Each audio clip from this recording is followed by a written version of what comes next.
시간 누가 강도 만난 자의 이웃이 되겠느냐라는 제목으로 이용희 고수님께서 말씀 선포해 주시겠습니다.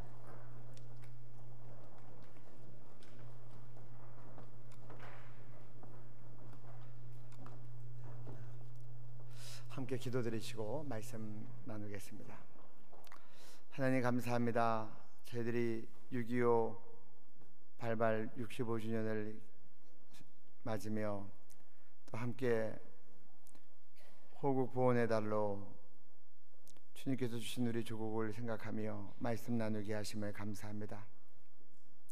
하나님, 우리 남한 국민들은 자유롭게 예수 믿고 또 선교하는 백성으로 그렇게 한국교회가 세계를 섬기고 있는데 우리 북한 동포들 지금도 복음 듣지 못하고 죽어가고 있습니다. 하나님, 이제 주님의 이름으로 복음 통일 이루게 하셔서 우리 동포들도 자유롭게 예수 믿을 수 있도록 우리 한국교회가 더욱 깨어 기도하게 하시고 통일을 이루어내는 그런 한국교회를 그렇게 역할할 수 있도록 인도해 주옵소서.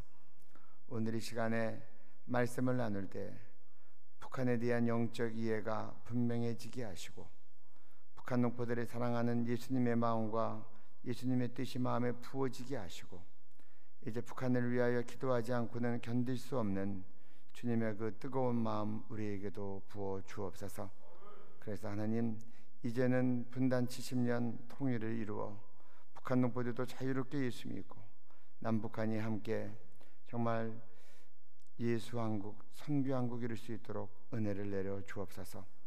이 시간에 우리가 주님의 말씀 앞에 나아가며 그리스도 예수 보혈의 공로를 힘입습니다. 성령님께서 친히 강사님 되시고 주의 기뻐하시는 뜻을 이루시옵소서. 북한 구원을 위하여 저희로 기도하게 하시고 이제는 헌신하게 하시는 예수님 이름으로 기도드렸습니다. 아멘. 오늘 이렇게 북한에 대해서 말씀을 나누게 돼서 참 하나님께서 주신 좋은 기회라고 생각합니다. 기도한 것 같이 북한을 향한 예수님의 마음이 우리에게 부어져서 이제는 참 북한을 위해서 기도하지 않고는 견딜 수 없는 그런 마음과 또 우리 교회들로 세워졌으면 좋겠습니다. 제가 학교에서도 북한의 정치 경제를 3학점으로 계속 가르치고 있습니다. 그런데 저는 통일은 한국 교회에 달려 있다고 생각합니다. 제가 극동방송에서 남과 하나 되어라고 하는 프로그램을 매주 이제 한 3년여를 계속해서 방송을 했습니다. 그랬더니 자주 듣는 질문 중에 하나가 통일이 언제쯤 되겠습니까? 그렇게 질문합니다. 그때 저는 이렇게 대답합니다. 한국 교회가 하기에 달렸습니다. 통일은 저절로 되지 않습니다. 아무리 재수, 삼수, 오수를 해도 공부 안 하면 대학에 못 들어가고 열심히 공부하면 실력이 되면 대학에 들어갑니다. 저는 통일의 문제가 그렇게 생각됩니다. 오늘 제가 여러분들에게 이 북한에 대한 영적 실체를 좀 이해할 수 있도록 이제 강의를 드릴 것이고 또 그러면서 기도 제목을 함께 나누게 될 겁니다. 그래서 정말 교회들이 이제는 북한 구원을 위해서 열심히 기도해야 되겠다. 통일의 때는 우리의 손에 있다. 그렇게 말씀을 드리고 싶습니다. 오늘 제가 드리는 말씀은 북한 선교 특강으로 생각하셔도 좋겠습니다. 그래서 많은 부분을 영상과 PPT로 진행을 하겠습니다. 그래서 첫 번째 영상을 보여드릴 텐데 이것은 네팔에 있는 안과 의사가 전 세계를 다니면서 무료로 개안 수술을 해줬습니다. 후진국은 간단한 시술을 못 받아서 장님으로 사는 사람들이 많습니다. 그런데 쉽게 얘기하면 이제 자비량 의료 선교팀 같은 겁니다. 근데 이제 이 의료팀이 북한에 가서도 한 1000명에 넘는 사람의 눈을 띄웠습니다. 무료 시술을 하고. 그러고 나서 이제 2007년도에 이들이 했던 일들이 다큐멘터리로 세계에 공개가 됐습니다. 중국계 여기자가 한 명 들어가서 그 영상을 다 찍어갖고 나온 겁니다. 그 모습을 좀 보여드리고 제가 이어서 설명을 드릴 텐데 시간 관계상 4분으로 편집을 했습니다. 한번 보시도록 하겠습니다. 영상 때 앞에 불을 좀 꺼주시면 좋겠습니다. 네, 같이 보겠습니다.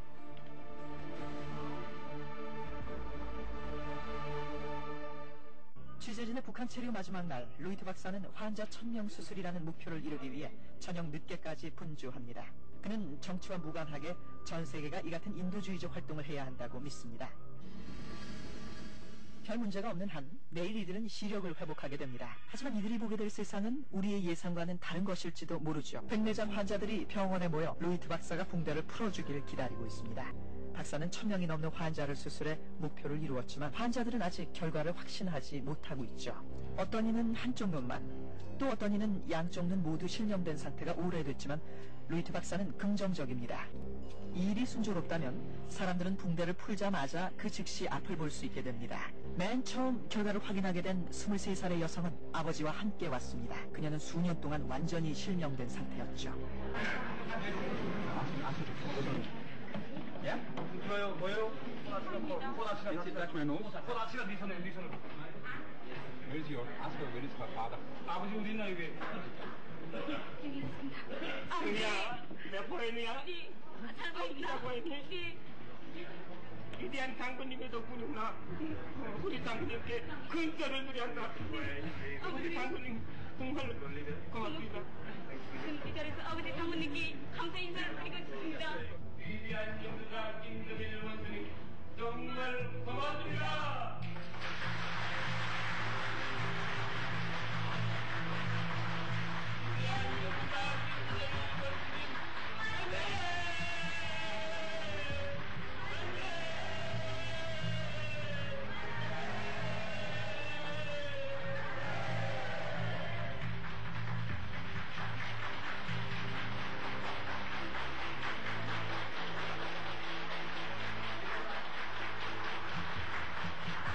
다음은 양쪽 눈 모두 실명 상태였던 35살 된 여성입니다.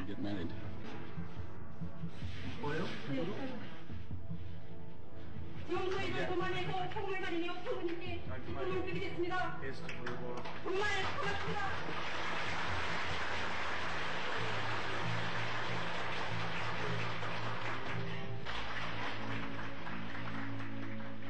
시력을 되찾게 된 환자들마다 하나같이 경애하는 지도자에게 감사 표시를 하는 모습은 놀라운 광경이었습니다. 이렇게 들구리 우리 하품이 알아주시니 얼마나 고맙습니까? 온갖 고난을 겪으면서도 이곳에서 일어나는 모든 업적의 주인공은 김정일입니다. 영지 만세. 이렇게 수백 명이 똑같은 감사의 말을 수없이 계속해서 하고 또 하는 것을 지켜보면서 누가 진짜 믿는 사람이고 누가 두려움의 연기를 하는 것인지 궁금해졌습니다. 제가 다 하지 못한 충성과 허성을 우리 아들딸이 다 하도록 하며 우리 장군님을 천세만세 반대로 모시겠다는 것을 굳게 교리한다. 마침내 한 가지 생각에 도달했죠. 북한에서는 세습 절대 권력과 완벽한 사상주의로 인해 진정한 믿음과 두려움이 하나라는 것입니다. 두 눈을 가지고 미제의 원수들을 이 땅에서 완전히 소멸할 때까지 선에서 통을 철저히 들어주고 미제 침략자들을 철저히 소멸할 것입니다. 위대한 장군님께 저는 테러리오 온 가족들과 함께 충성을 다하겠습니다. 위대한 영도자 김정일 동지 만세! 만세! 만세!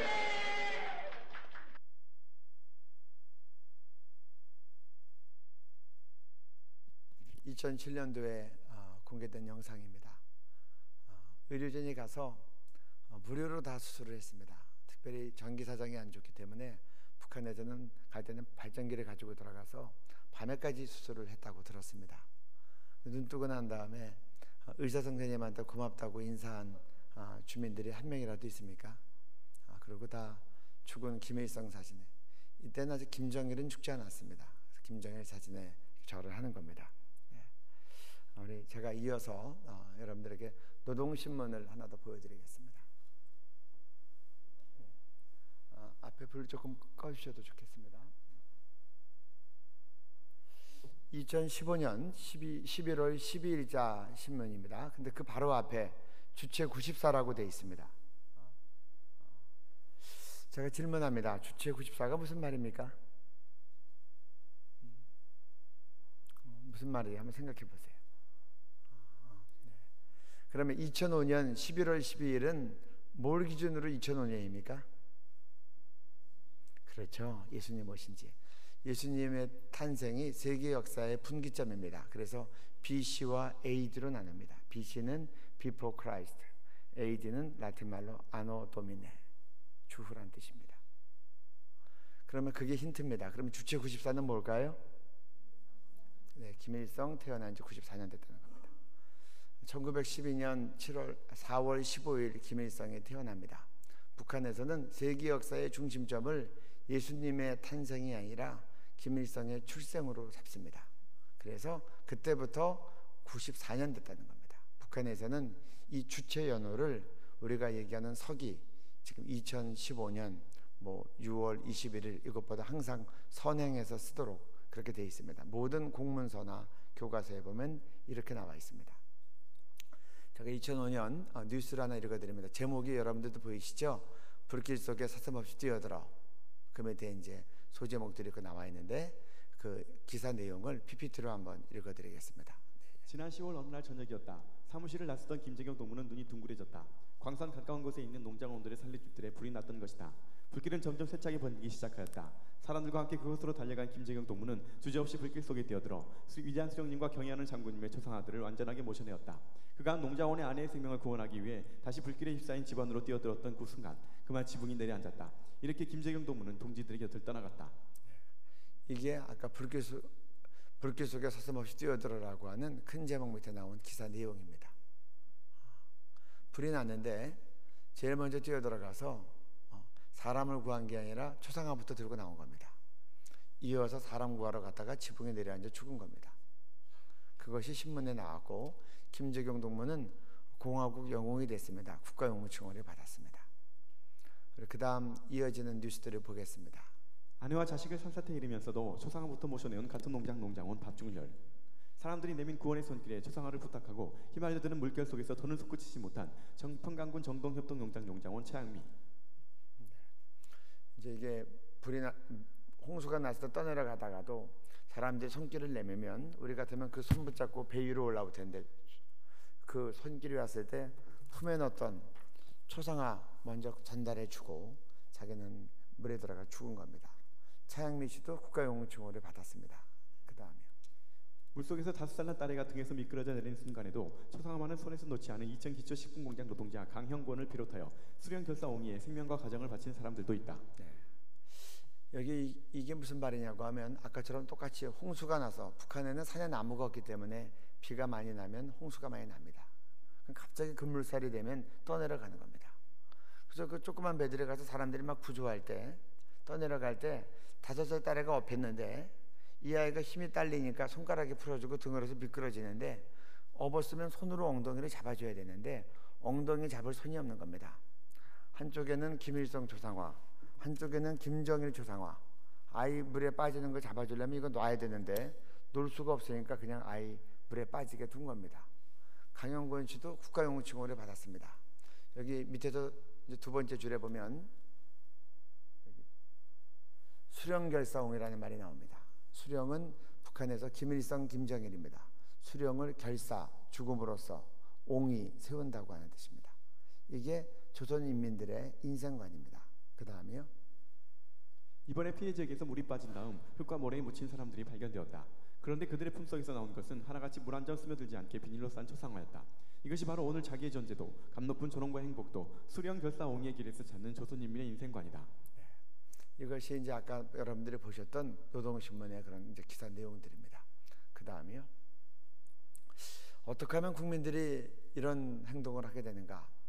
여러분 주체상을 이렇게 보시면요, 굉장히 기독교적인 그런 테두리를 많이 갖고 있습니다. 굉장히 많이 모사품이라고 할 수 있습니다. 저희에게 10계명이 있는데 북한에는 유일사상 10대 원칙이 있습니다. 1조부터 10조까지 다 김일성으로 해서 끝납니다. 제가 3조하고 4조를 간단히 소개합니다. 네, 읽어주십시오. 3조. 위대한 수령 김일성 동지의 권위를 절대화해야 한다. 경의하는 수령 김일성 동지의 초상화, 초상, 동상, 초상위장, 수령님의 초상화를 모신 출판물, 수령님을 형상한 미술작품, 수령님의 현지 교시판, 당의 기본 구호들을 정중히 모시고 다루며 철저히 보유해야 한다. 여기 보면 수령님의 그 현존하는 인물만이 아니라 미술작품, 또 예를 들면 구호, 모든 초상, 동상, 휘장, 초상화를 다 정중히 모시고라고 되어 있습니다. 의인합니다. 우리가 예를 들어서 이런 기계를, 이런 사진을 우리가 정중히 모신다고 하지 않습니다. 다 신격화해서 의인화해서 초상화를 대할 때 마치 김일성 수령 대하듯이, 또 동상을 대할 때, 절할 때도 마치 김정일 수령에게 바로 앞에 현현한 것처럼 그렇게 대하라고 유일세상 3조 10대 원칙 3조에서 가르치고 있는 겁니다. 이거 좀 이해할 수 있도록 2003년도에 여러분들 기억하실 겁니다. 북한의 민요응원단이 내려왔었습니다. 대구에서 있었던 일이 에피소드가 됐고 우리나라 뉴스에 나갔는데 그 1분 뉴스 한번 보시겠습니다. 지난 2003년 대구 세계 유니버시아드 대회 때의 일입니다. 이 당시 북한 민요응원단이 눈길을 끌었었죠. 그런데 갑자기 버스가 서더니 민요 응원 단원들이 내려서 뛰기 시작합니다. 우리 장군님 영상이 영대 못에 있다고 하셨죠. 왜? 평양 김정일 장군님 영상이 영대 못에 있다고 보시죠. 그렇게 싸고 통감에다가 어떻게 보십니까? 이들이 본 것은 김대중 전 대통령과 김정일 위원장의 사진이 인쇄된 플래카드였습니다. 어제도 비가 오고 오늘도 비가 오는데 대책이 안 서지는 것 같습니다. 이제 비가 오게 되면 우리 장군님 영상에 대쳐서준단 말입니다. 우리 이걸 보고 절대로 그냥 갈 수 없습니다. 우리 하늘의 태양을 열리가 멋있는 놈이 어디 있나 정말. 결국 플래카드를 떼어내서 사진이 접히지 않도록 그야말로 모셔갑니다.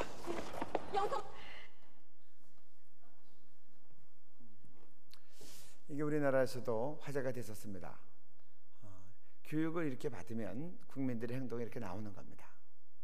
또 우리 유일세상 10대 원칙 4조를 한번 또 보겠습니다. 읽어주십시오. 위대한 수령 김일성 동지의 교시를 신조화해야 한다. 위대한 수령 김일성 동지의 혁명사상 주체사상을 자기의 뼈와 살로 유일한 신념으로 만들어야 한다. 위대한 수령 김일성 동지의 교시를 무조건 접수하고 그것을 자로하여 모든 것을 재어보며 수령님의 사상 의지대로만 사고하고 행동하여야 한다. 위대한 수령 김일성 동지의 혁명사상을 매일 2시간 이상 학습하는 규율을 철저히 세우고 학습을 생활화 수성화하며. 네. 여기 보면 김일성 동지의 혁명사상 주체사상을 자기의 뼈와 살 유일한 신념이라고 되는데 그 념을 앙으로 바꾸면 틀림없습니다. 유일한 신앙으로 만들어야 된다. 그래서 북한이 전 세계에서 기독교를 제일 핍박하는 나라입니다. 왜냐하면 주체사상이 유일한 신앙이기 때문에 다른 종교를 허용할 수가 없는 겁니다. 그리고 쭉 내려가면 김일성 교시를 무조건 접수하고 그것을 자료해서, 여러분 북한에는요 어느 나라든지 헌법이 최고의 가치를 가집니다. 근데 북한에서는 김일성의 말, 김일성의 교시, 김일성의 어록, 김정일의 어록, 김정일의 그런 말, 이것이 헌법 위에 있습니다. 그렇기 때문에 수령 영도 체제라고 하는 말을 쓰는 겁니다. 그 수령이 초헌법적인 존재고 수령의 말이 초헌법적입니다. 그래서 그게 이제 이걸 나타내는 겁니다. 저희들은 성경이 캐논이라고 해서 이게 정경이고 이걸 기준으로 세상은 변해도 우리는 성경은 변하지 않고 성경이 얘기하는 것이 기준이라고 우리는 여깁니다. 성경이 동성애에 대해서 죄라고 하기 때문에 우리는 죄라고 여깁니다. 실제로 과학적으로 또 그게 입증이 됩니다. 그런데 북한에서는 김일성의 말이 기준점이 되는 겁니다. 그걸 가지고 모든 것을 다 재보는 것입니다. 그래서 여기 얘기한 것처럼 김일성 수령님의 사상 의지대로만 사고하고 행동해야 된다. 기독교인들은 예수님이라면 어떻게 하실까? 북한 주민들은 수령님이라면 어떻게 하실까? 이렇게 추구점이 다른 겁니다. 그들은 매일 하루에 2시간씩 혁명사상을 공부하도록 되어 있습니다. 주체사상을. 우리 여기 계신 성도님들 가운데 하루에 2시간씩 성경 공부하시는 분 있습니까? 근데 북한 주민들은 이렇게 하도록 시스템을 만들어 놓은 겁니다. 네. 그 다음이요. 이게 이제 김일성 동상입니다. 만수대에 있는 겁니다. 높이가 23m입니다. 거기 절하는 동포들의 모습입니다. 어린 김일성 1:2가 다 만들어져 있습니다.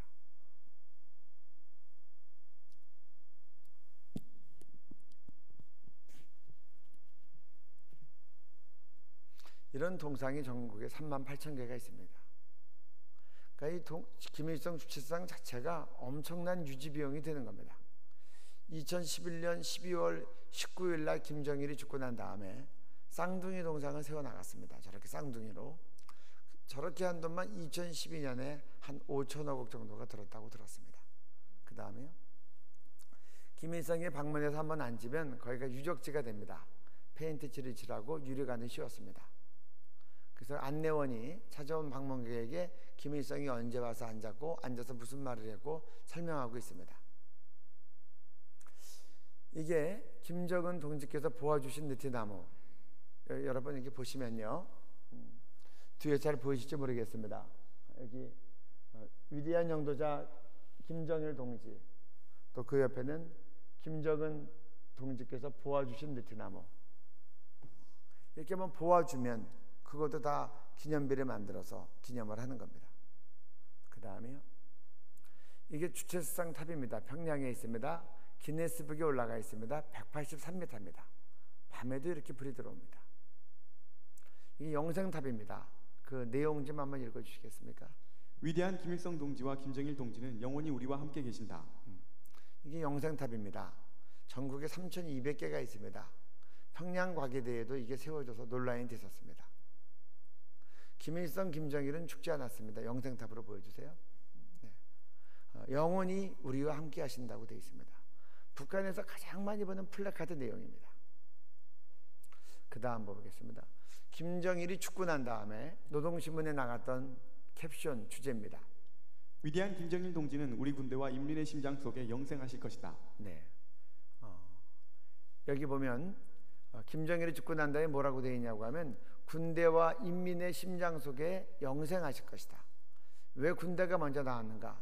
김정일은 선군론, 항상 군대를 앞장세웠습니다.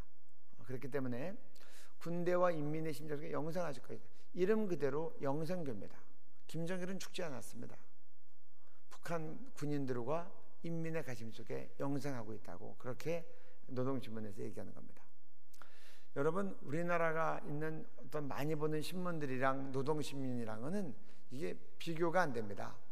북한에서는 이제 그 직장인들이 출근하면 아침에 우리가 큐티 하듯이 아침 독보회를 합니다.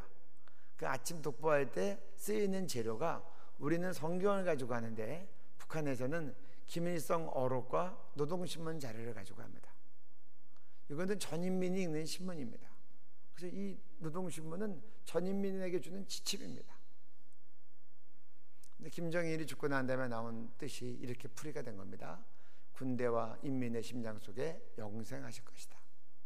그 다음 보겠습니다. 이게 지금 대합실에 김일성, 김정일 추상화가 있습니다. 교실에도 있습니다. 여러분 보이시죠?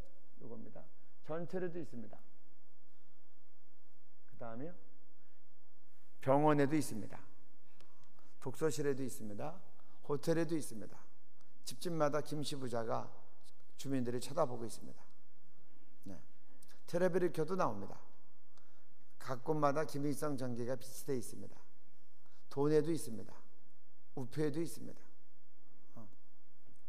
탈북자가 한번 그렇게 얘기했습니다. 아는 사람이랑 있었는데 이분이 한 번은 노동신문을 맨 땅바닥에다 그냥 앉을 수 없어서 신문을 깔고 앉았다가 감옥에 갔습니다. 왜 감옥에 갔을까요? 잘못 깔고 앉아가지고 김정일 사진 나와 있는 걸 깔고 앉은 겁니다. 그러면 유일사상 10대 원칙에 따르면 김정일을 깔고 앉은 겁니다. 모든 초상을 실무화해서 정중히 모시도록 되어 있기 때문에. 그래서 감옥에 간 겁니다. 네. 그 다음이요, 이게 유명한 아리랑 체전입니다. 4월 15일 김일성 생일은, 김일성은 인류의 태양입니다. 그래서 생일이 태양절이라고 합니다. 여러분, 우리나라는 예를 들어서 이명박이라고 하는 동명이인이 많습니다. 박근혜라고 하는 이름도 많습니다. 근데 북한에는 김일성이라는 동명이인이 많겠습니까? 없습니다. 이름 다 개명했습니다. 김정일이라는 말도 다 개명했습니다. 최근에 김정은이 지도자가 되면서 김정은은 물론이고 김정운도 바뀌고 그 비슷하게 발음나는 것들은 다 이름을 바꿨습니다. 그러니까 감히 같은 이름으로 불릴 수 없는 겁니다. 그래서 이제 그 마스 게임을 하는데요. 아래에서는 이제 청소년들이 이렇게 체조를 기계 전체 연합 체조를 하고 있고 스탠드에서 글씨를 만들어내는 겁니다. 글씨를 잘 보시도록 제가 찍었습니다. 저도 고등학교 다닐 때 서울운동장에서 마스 게임을 했습니다. 스탠드에서 저는 글자랑 그림도 만들어 봤습니다. 앞에서 8번 그럼 8번 딱 들면 숫자가 그림이 나오고 또 뭐 17번 그러면 17번 또 이렇게 딱 들면 또 이제 그게 또 글자가 나오고 그렇게 되는 겁니다. 북한 학생들이 만들어내는데 김일성 민족, 김정일 조선이요 이렇게 된 겁니다. 우리 민족과 국가가 김일성, 김정일의 사유화된 모습입니다. 북한에서는 대한제국을 이어가지 않습니다. 그래서 우리는 대한제국에 이어가는 이름으로 대한민국을 만들었는데 북한은 그냥 조선이라는 말을 국호로 쓰고 있습니다. 네, 그 다음이요. 북한에서 수령님은 민족의 어버이십니다. 우리가 하나님 아버지라고 하는 것 같이 거기서는 김일성, 김정일이 민족의 아버지, 영적 아버지가 되는 겁니다. 그 다음이요. 여기 보시면 위대한 영도자 김정일 동지께 최대의 영광을 드립니다. 우리는 최대의 영광을 누구한테 드립니까? 북한에서는 누구한테 돌립니까? 그래서 저희가 우상화됐다고 얘기하는 겁니다. 그 다음이요. 이게 이제 화제가 됐던 사진입니다. 이 주체상 탑이 있고요. 그 앞에 지나가는 사람이 김일성입니다. 김일성이 지나가는데 여름에 지나가니까 더울까봐 그 주민 한 분이 선풍기 2대를 틀어놓은 겁니다. 그래서 이것 때문에 이제 많은 이제 해외 기자들이 이 사진이 뜨니까 이제 많이 이제 논란이 있었습니다. 제목이 사진 속의 수령님 더우실까봐입니다. 제가 구체적으로 좀 교과서를 여러분들에게 보여줘요. 북한은 어떻게 국민들의 의식화해서 우상화를 해서 끌고 나가는 것인가?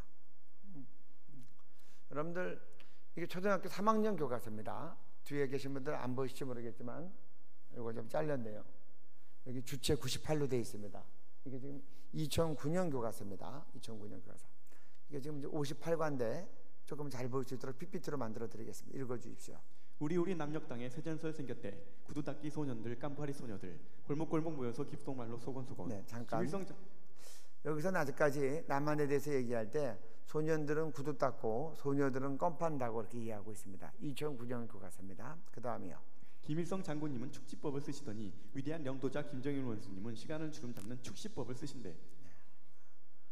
축지법을 누가 썼습니까? 누가 썼죠? 뭐 홍길동, 손오공, 그리고 김일성 이렇게 되는 겁니다. 근데 이제 김일성은 축지법으로 계속 나갔습니다. 근데 김정일이 수령이 되고 나서 차별화를 시켜야 되니까 그 다음에 신격화를 위해서 만든 용어가 축시법입니다. 축시법은 뭡니까? 한번 또 보겠습니다. 네. 신기한 축시법 한 번만 쓰셔도 바다가 잠깐 새 무트로 변하고 100년 걸려 할 일을 한 해에 제낀대. 신기한 축시법 또 한 번 쓰시면 땅속에 금은보가 줄줄 실려 나오고 높고 높은 새집들이 숲을처럼 솟아난대. 네. 이제 조국 통일 축시법만 쓰시면 콘크리트 장벽도 모래처럼 무너지고 통일의 큰 경사가 우리 앞에 다가온대. 네. 2009년 김정일이 죽기 전에 나왔던 교과서입니다. 근데 이제 김정일이 축시법을 못 쓰고 죽은 겁니다. 그래서 조국 통일이 아직 안 된 겁니다. 그래서 이제 지금 이제 김정은 신격화가 들어가면 축시법 말고 또 다른 또 이게 나올 겁니다. 차별화해서. 제가 음악 교과서를 한번 보여드릴게요. 초등학교 1학년 교과서입니다. 이건 2007년도 교과서입니다. 우리 21가를 한번 보여드리겠습니다. 이게 지금 위가 잘렸는데 이렇게 제목이 이겁니다. 지주놈은 나쁜 놈, 원수놈이죠. 그래서 밑에 지주놈이 나와 있습니다. 밑에 땅문서라고 하는 책을 끼고 있고요. 그 가사를 PPT로 보여드리겠습니다. 네, 지주놈은 나쁜 놈, 원수놈이죠. 넓고 넓은 농가밭, 몽땅 뺏은 놈, 피땀 흘려 지은 살 꿀꺽 삼킨 놈, 욕심쟁이 꿀꿀이 지주놈은요 정말 나쁜 놈, 원수놈이죠. 소를 몰아 바깔 때 놀고 먹던 놈, 뚱기뚱기 쌀 보면 달려들던 놈, 우리 마을 풍년들을 빼앗고 싶어 남녘 땅에 오늘도 남아있는 놈. 네.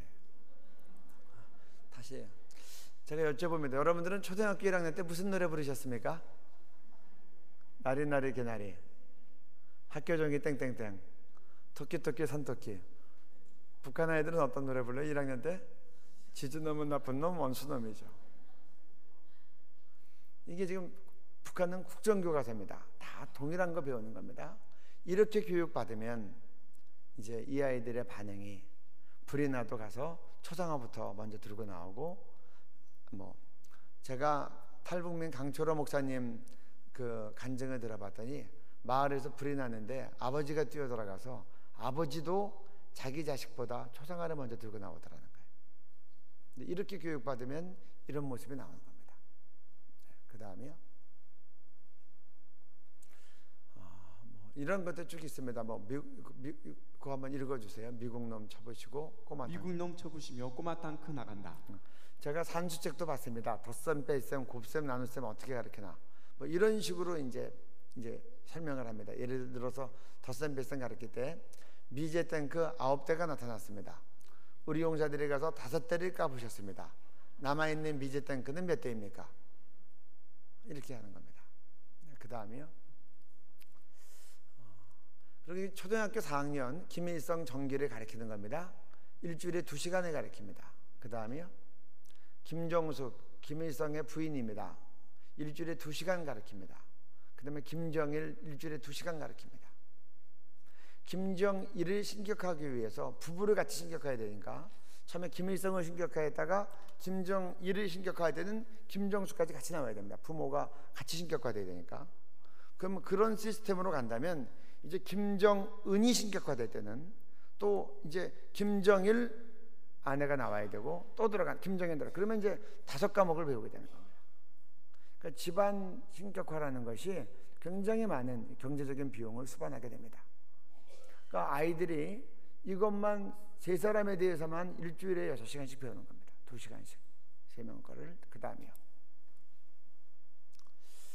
이게 김일성 생일 태양절 때 봉숙교회 리성숙 목사, 지금 그 당시 전도사였습니다. 공식 인터뷰하는 모습입니다. 여러분들도 만약에 평양을 방문하시면 봉숙교회에서 주일 예배를 드릴 가능성이 있습니다. 한번 인터뷰 보시겠습니다. 들어주십시오. 우리 신앙인들은 하느님은 곧 김일성 주석님이다 이렇게 생각합니다. 하느님을 김일성 주석님을 하느님과 같은 분으로 생각합니다. 그야말로 어쨌든 기독교인이니까 하느님의 집으로 오는데 집으로 와서 나의 마음속에 있는 하느님, 그건 곧 김일성 주석님이다. 이런 마음을 가지고 김일성 주석님을 더 잘 믿고 김일성 주석님을 더 잘 받들겠다는 그런 마음을 가지고. 그러니까 죽은 예수가 다시 태어나는 부활은 안 믿습니까? 그렇습니다. 저는 예수가 죽었기 때문에 다시 태어난다. 이렇게는 그렇게는 믿지 않습니다. 우리 지금 과학의 시대에 사람이 죽었다 다시 산다는 걸 믿을 사람이 없지요.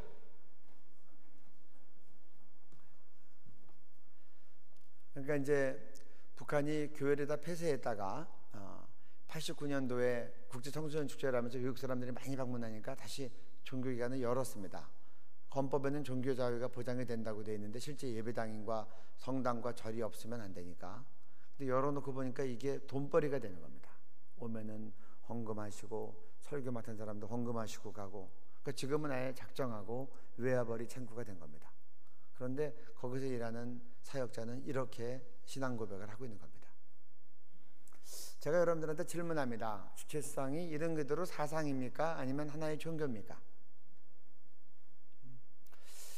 2007년 어디어런트닷컴이라고 하는 종교 전문 사이트가 세계 10대 종교를 발표했습니다. 근데 10번째 종교로 여기 주체사상이 선정이 됐습니다.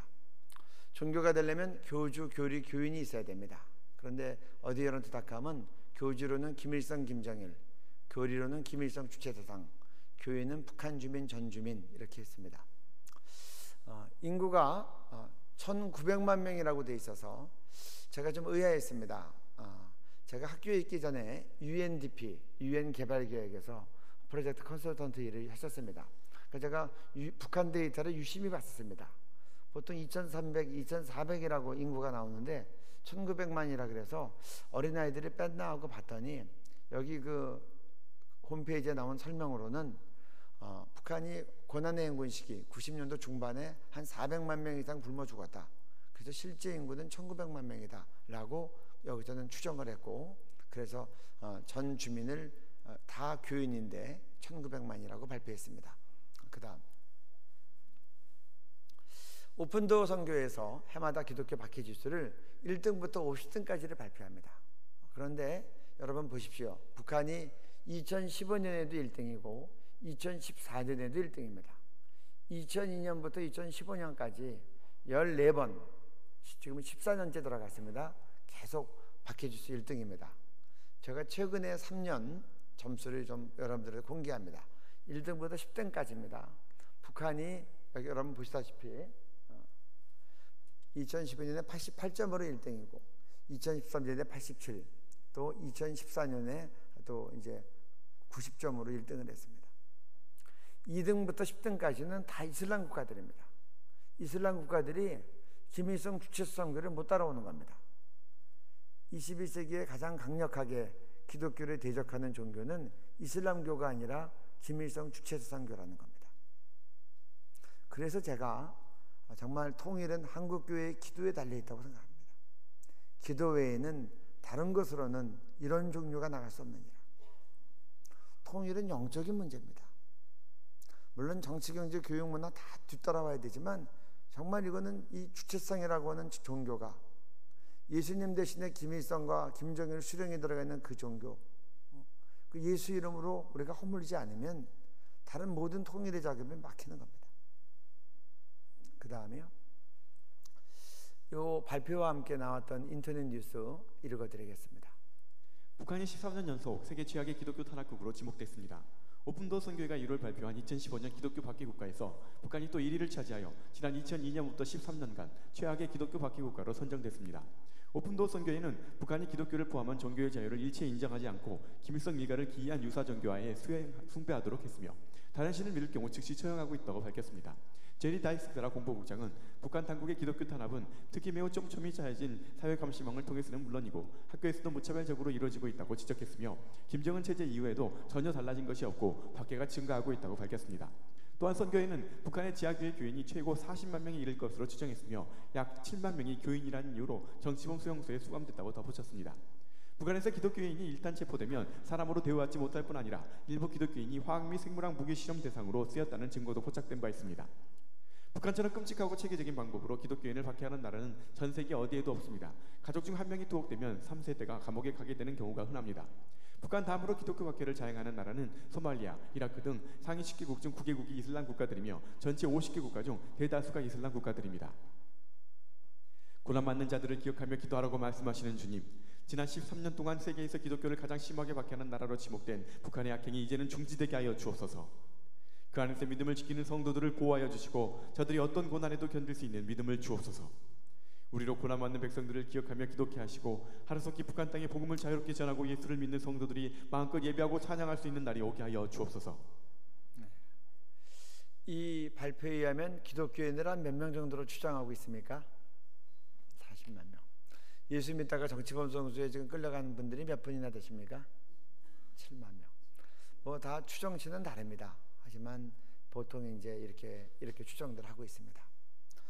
북한, 그 다음에요. 실제로 기독교 핍박 사례 하나 보여드리겠습니다. 네.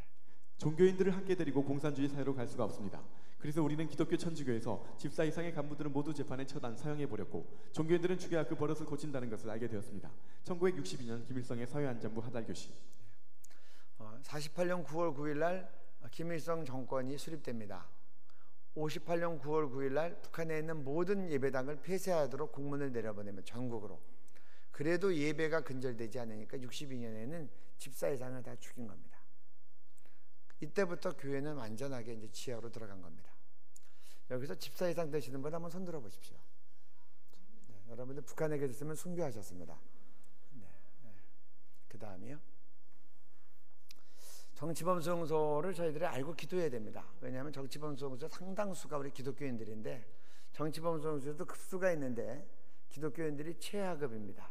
최하급이면 어떤 차이가 있는가? 생화학 무기 만들었을 때 실험 대상으로 기독교인들이 1순위로 끌려가서 죽임을 당합니다. 특수부대원들이 살인 규보제로 쓸 때 기독교인들이 1순위로 끌려갑니다. 저희들이 이것을 놓고 기도해야 될 제목입니다. 한번 보여주십시오. 신동혁 씨가 정치범 수용소에서 태어났다가 탈출을 해서 남한까지 온 사람입니다.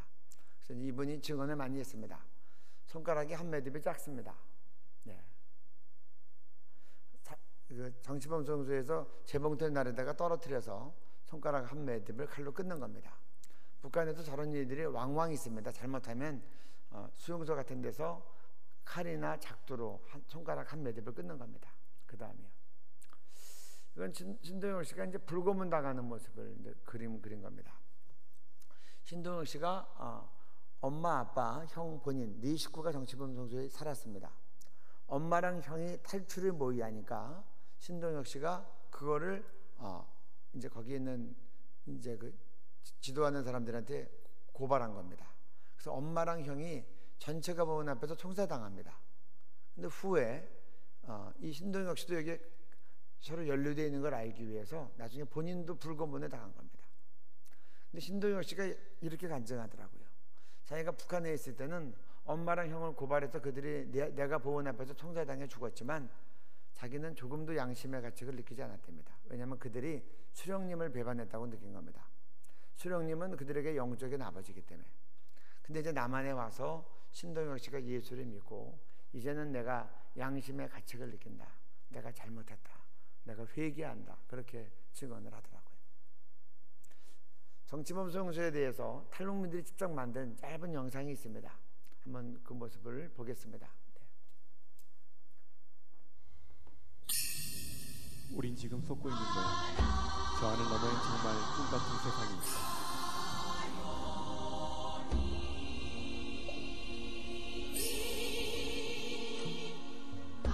수용소 주변에는 죽창이 박힌 함정이 많이 있다.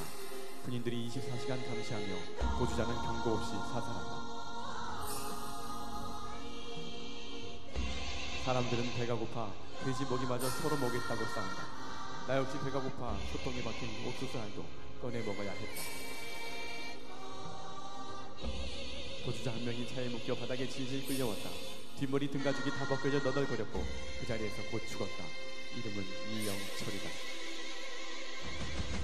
변철우란 사람은 나무에 묶여서 고통으로 울부짖다가 죽었다. 탈출하고 남은 가족들은 이렇게 굶겨서 죽인다. 엄마와 자식을 함께 매달아 놓은 것도 보았다. 분이가는 산 사람으로 수술 연습을 한다. 팔다리를 잘라도 마취를 안 하고 비명소리 때문에 걸레로 입을 틀어막는다. 여자는 정말 불쌍하게 죽는다. 가슴이 도려지거나 자궁에 삽자루가 박혀있는 시신도 같다. 성적으로 괴롭힘을 당하다가 죽는 것이다.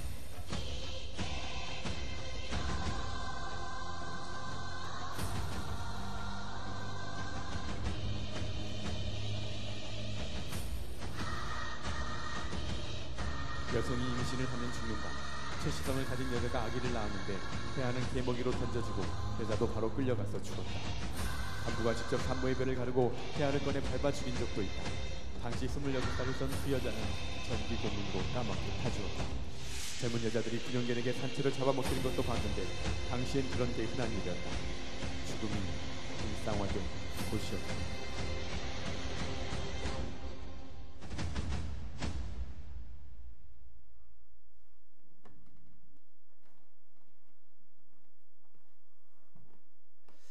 탈북민들이 직접 만든 북한의 실상입니다. 여기에 예수 믿는 수많은 사람들이 끌려가서 이렇게 처참한 생활을 하다가 제명에 못 죽는 겁니다. 저는 우리가 동물을 죽여도 이렇게 잔인하게 죽이지는 않습니다. 이건 악령의 역사입니다. 그래서 기도해야 됩니다. 북한의 정치범 수용소 지리적인 모습입니다. 그 다음이요. 여러 가지 증언이 있는데 최근 증언 이제 북한 인권법이 미국에서 통과되고 일본에서 통과되고 EU에서 결의되고 유엔에서 결의되고 최근에 카나다 의회에서 북한 인권법을 통과시키기 위해서 우리 탈북민들을 불러서 공청회를 했습니다. 그 공청회 끝나고 나온 뉴스입니다. 읽어주시기 바랍니다. 캐나다 의회 인권분과위원회에서 증언. 4일 미국의 대중국 라디오 희망지성 국제방송에 따르면 탈북 여성 김모 씨는 최근 캐나다 의회 인권분과위원회에서 자신이 북한에서 겪었던 경험을 증언했다. 할아버지가 6.25 전쟁 때 실종됐던 김 씨는 북한의 제18 집중형 강제 수용소에서 인생의 대부분을 보내다가 탈북했다고 한다. 집중형에서의 생활은 배고픔과 구타, 죽음의 연속이었다. 배급은 늘 밀가루에 소금을 조금 넣은 죽이었고 갖가지 제목으로 공개 사형이 이루어졌다. 수감자 사이에서도 계층이 있어서 다른 수감자들이 뱉은 침을 강제로 삼켜야 하는 모욕도 당했다고 김 씨는 전했다. 20년 이상 모범 생활을 한 끝에 김 씨는 2001년 아이들과 함께 석방됐다.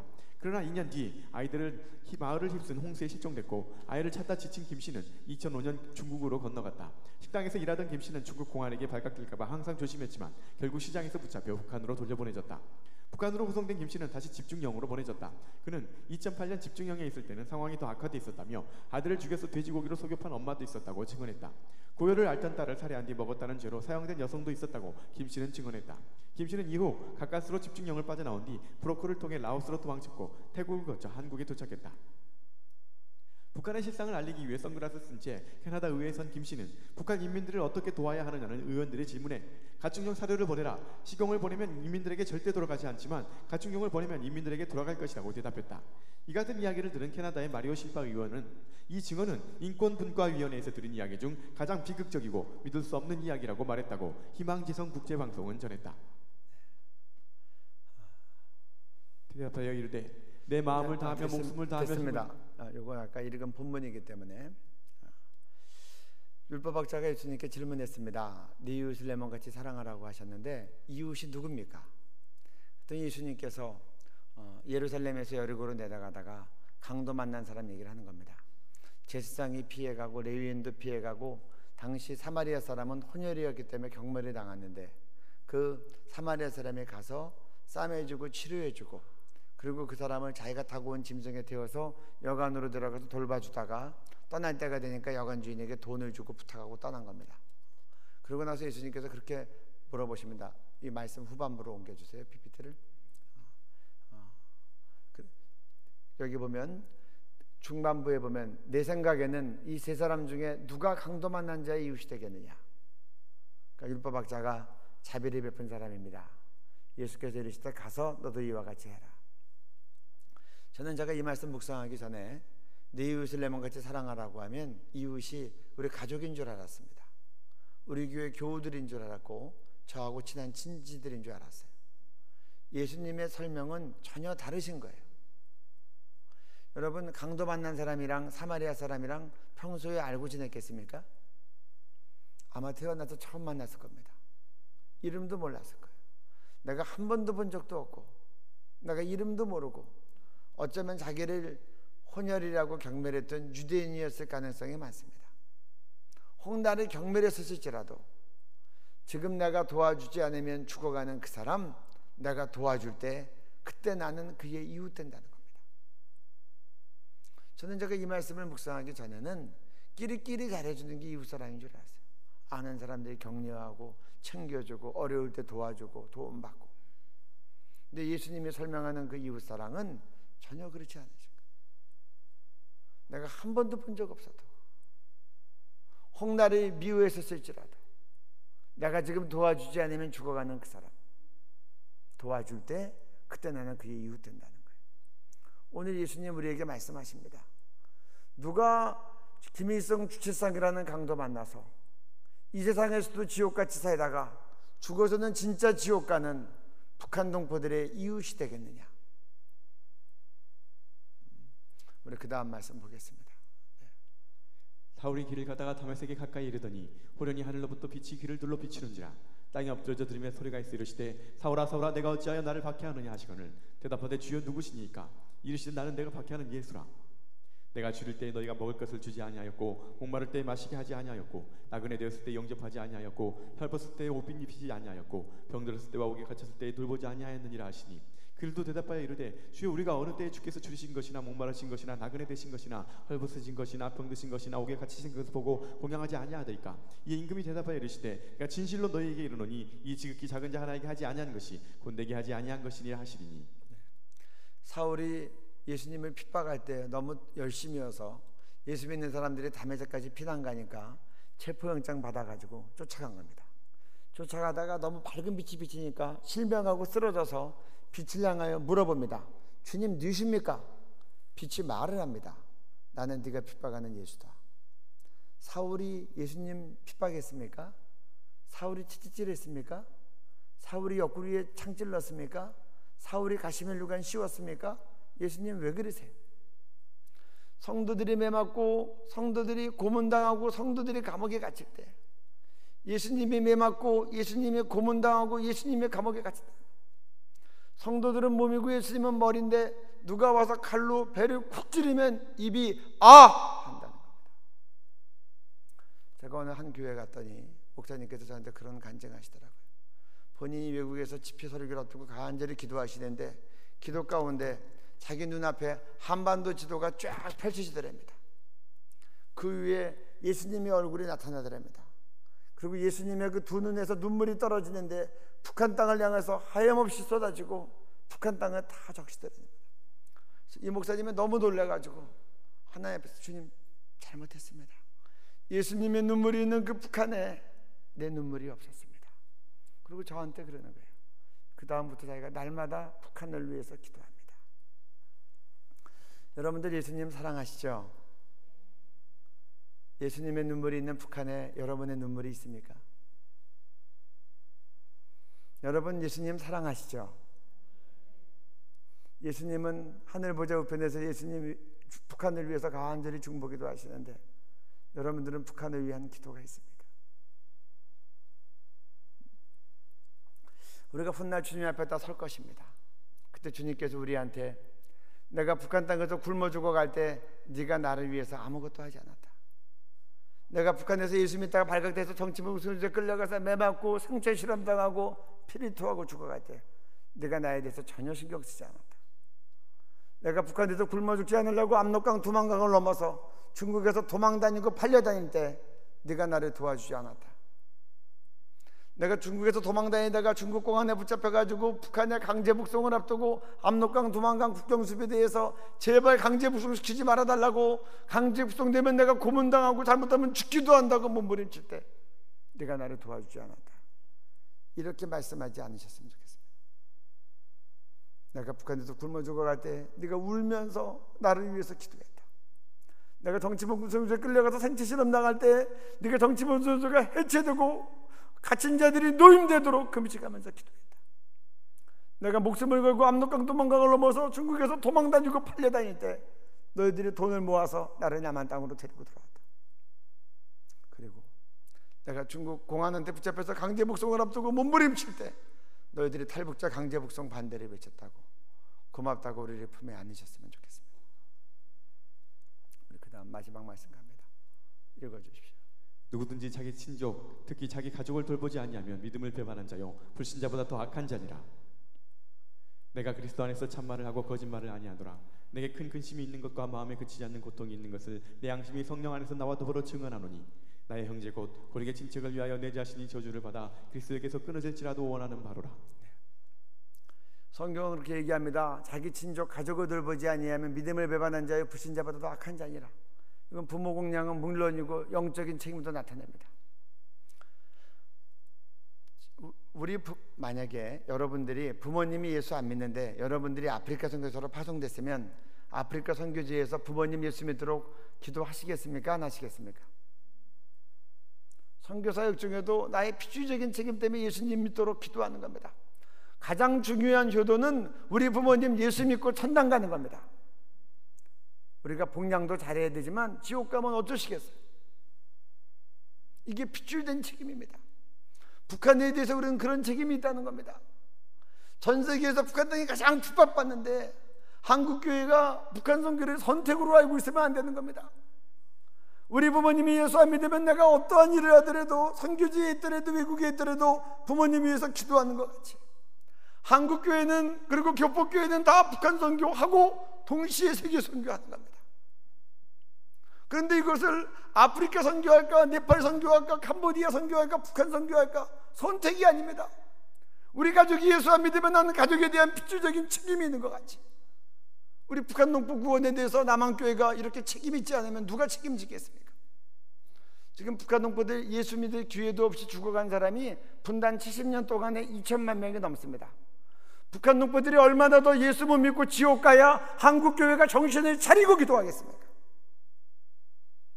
저는 남한 6만 교회가 주일 예배 때마다 대표 기도하는 분이 단상에서 북한 농부 살려달라고 간절히 기도하고 성도들은 아멘하게 해달라고 기도합니다. 전 세계 교폭교회 5,000여 교회가 주일 예배 때 북한 농포 살려달라고 대표 기도하는 분은 간절히 기도하고 성도들은 아멘하게 해달라고 기도하고 있습니다. 우리가 기도 안 하는데 어떻게 세계교회가 기도하겠습니까? 사도 바울은 이방인 선교사로 그의 인생의 대부분을 살았지만 그가 그렇게 얘기합니다. 셋째 줄에 보면 내게 큰 근심이 있는 것과 마음에 그치지 않는 고통이 있다. 유대인들이 주님께 돌아오지 않으니까 내 마음에 큰 근심과 그치지 않는 고통이 있다. 그리고 마지막에 이렇게 기도합니다. 끝에서 셋째 줄에 나의 형제 곧 골육의 친척을 위하여 네 자신이 저주를 받아 그리스도에서 끊어질지라도 원하는 바로다. 나의 형제 곧 골육의 친척을 위하여 유대인입니다. 내가 저주를 받아 그리스도 끊어질지라도 무서운 기도입니다. 쉽게 얘기하면 내가 지옥 갈지라도, 내가 예수에서 끊어져서 지옥 갈지라도 나의 형제 곧 골육의 친척 유대민족은 구원받기를 바란다. 이게 이방인 선교사로서 로마 감옥에서 순교했던 사도 바울의 민족을 위한 기도였습니다. 우리는 어떻게 기도합니까?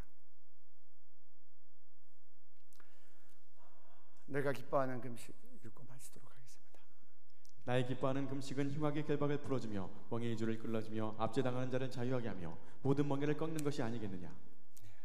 우리 하나님 기뻐하는 금식 일주일에 한 끼라도 우리 북한 농부들이 자유롭게 예수 믿는 날이 올 때까지 드렸으면 좋겠습니다.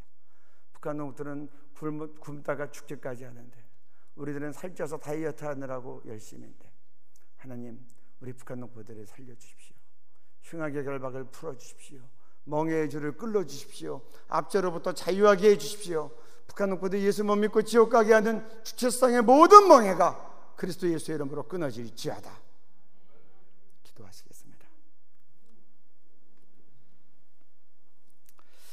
하나님, 우리 북한 농부들 복음 듣지 못하고 김일성, 김정일 동상과 초상화에 절하다가 저렇게 죽어가고 있는데 하나님, 저희가 너무 무심했습니다. 이제 북한 땅을 향하여 갈갈이 찢어진 그 예수님의 마음, 예수님의 눈물이 우리의 마음과 눈물이 되도록 이제 저희들의 마음은 또 주님께서 격동시켜 주십시오.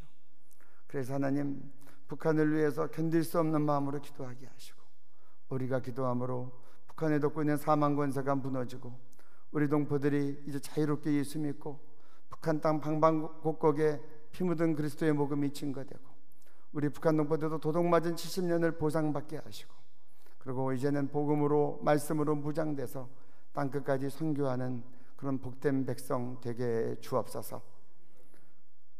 감사드리며 북한 구원을 위하여 저희를 부르신 예수님 이름으로 기도드렸습니다.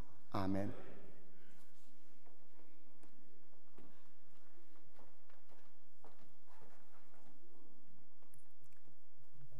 찬송 220장을 다 같이 부르시면서 준비한 헌금 드리도록 하겠습니다.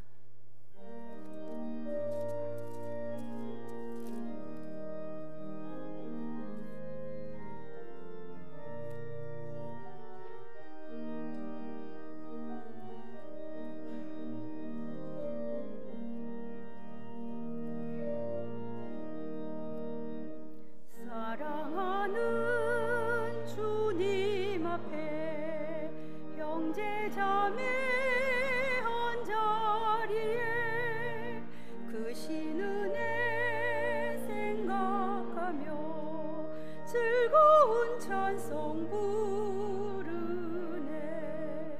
내 주 예수 오늘 받아 모든 사람 내 몸같이 환난 근심 위로하고 진심으로 사랑하세.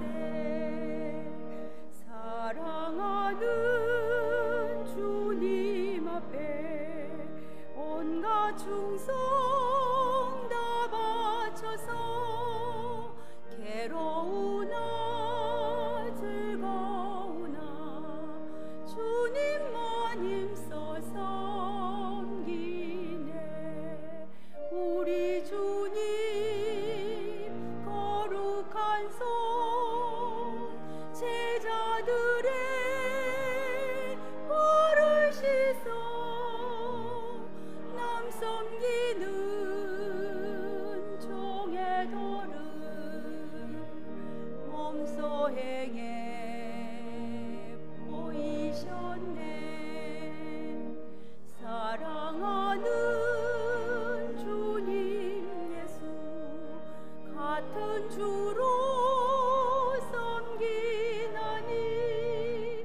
산비바다 몸이루 형제여 친구들이여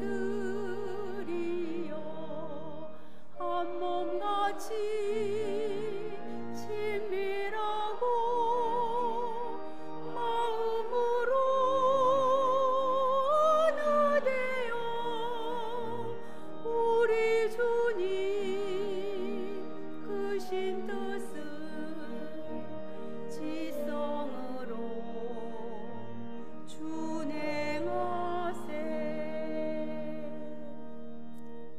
제8여전도회를 섬기시는 김나영 집사님께서 헌금 기도해 주시겠습니다.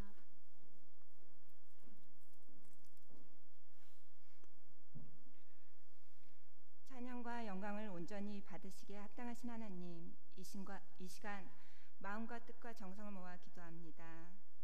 주일 아침 이른 시간부터 교회에 나와 말씀과 찬양과 기도로 교제로 지내게 하심을 감사합니다. 이제 오후 시간을 맞아 예배